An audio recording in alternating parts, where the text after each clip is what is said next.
truth is that the vast majority of Christians, the vast majority of branches in the vine, do not bring forth any fruit. 99% of the people that you meet that are saved, and maybe yourself included, have never won somebody to the Lord. They've never seen one person saved in their entire life. More than 99%. I mean, there are very few Christians who decide that I'm going to abide in Christ, I'm going to let Him purge me, and I'm going to bring forth much fruit. Very few. The first thing He tells you is you must bear fruit. You must be a soul winner. You see, this is the order. Number one, you get saved. You want to know the order of Christian growth? This is what it is. Number one, you get saved. Number two, you get baptized. And number three, you win souls. And you know what? Sometimes you might even win souls before you get baptized. Because winning souls, getting other people saved, is the first command that God gives you to do after you get saved. You say, wait a minute, Pastor Anderson, I don't really know all the Bible, and I don't really feel confident. I don't really have the boldness to talk to somebody. I just don't know all the verses, and I just don't know how I could get somebody else saved. Hey, look, are you saved?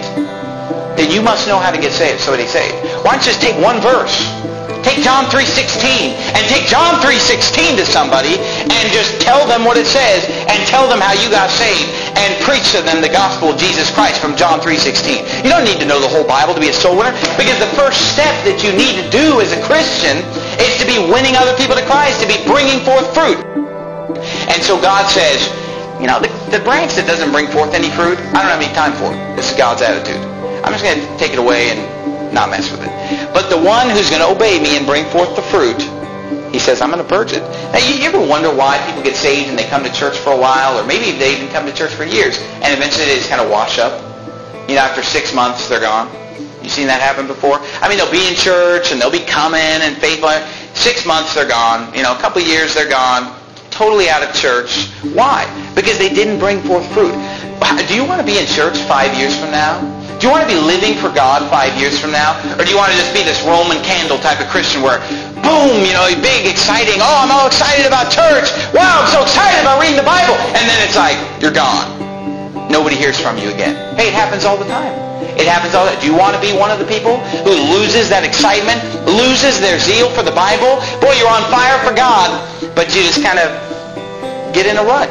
You know, you just fall out of church. Hey, the way to avoid that is to bring forth fruit. Because the Christians who don't bring forth fruit will eventually get out of church, period. I mean, Christians who never bring forth fruit will eventually go back to the world. They're still saved, but they will eventually get out of church. They will eventually quit on God. The only way to make sure that you're going to stay in the vine, the only way to make sure that you're abiding, the only way to make sure that years and years from now you're still living for God is to be a fruit producer. So you have to decide right now, hey, you know, I'm going to be one of the few, the proud, one of the few people that actually wins people to Christ and produces fruit. And that's the only way that you're going to abide in this thing. That's the only way 50 years from now you'll still be here in this church or in a church of like faith, still believing what you believe right now, still excited about what you're excited about right now. It's the only way.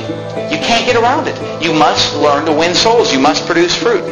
And so if you decide, okay, I'm going to produce some fruit, then God says, hey, I like that. Wow, somebody's producing fruit. Wow, somebody's not only saved, but they're also wanting to win people to Christ. Here's what I'm going to do. I'm going to begin to purge this person so they can bring forth more fruit. And God will get out His little saw and begin to cut on you a little bit. And He'll start to cut things off. Now, do you think that's going to hurt a little bit sometimes? It might be kind of a painful process to have somebody cut something out of your life that's maybe very deeply rooted in your life. Think about some of the deeply rooted habits. I remember when I was 17 years old, I walked for the first time into an independent fundamental Baptist soul-winning church. I walked in, I had bleached blonde hair, you know, all punked out. I mean, I was dressed just as worldly as you can believe. I walked in there, I mean, my parents were embarrassed to even bring me there. And I was the one that actually recommended the church because I found the track and I said, Mom and Dad, this is where we're going to go, you know.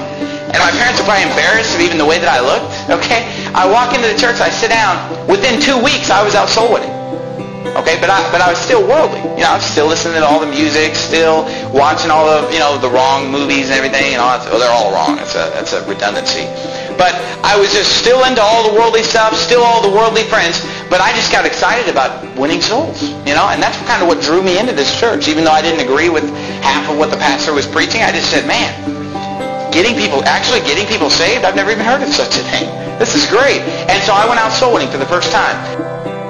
And I went soul winning every week about 1 to 2 hours a week for about that first year, from the time I was 17 to 18. And I'll be honest with you, I saw very few people saved.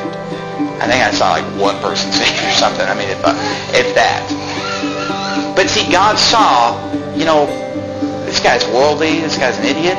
But he said, this guy is bringing forth fruit. I mean, it's a little bit of fruit. It's not much. But this guy's bringing forth fruit. And God said, you know what, I think I'm going to purge him. And God began to cut out some of those things out of my life. And God began to cut out the wrong music out of my life.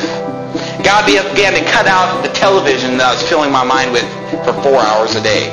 God began to cut out all that worldly garbage that was holding me back. And as God began to cut out those things out of my life, and I remember one day when I took the last of my rock music and I threw it in a garbage can at the church dumpster. Nobody was around. I was by myself. And I just said, God, I want to bring forth much fruit. And I threw it in the trash and I said, God, is this what it's going to take for me to be able to see people saved? I don't need this stuff, God. I need your power to see people saved. And I threw it in the trash can. And boy, that's when I started bringing forth much fruit. I'll tell you that right now. I mean, the change as God purged me of the wrong things, the amount of people that I began to see saved really multiplied a lot. Because God was able to use me because I had been a purged branch that could be productive for God.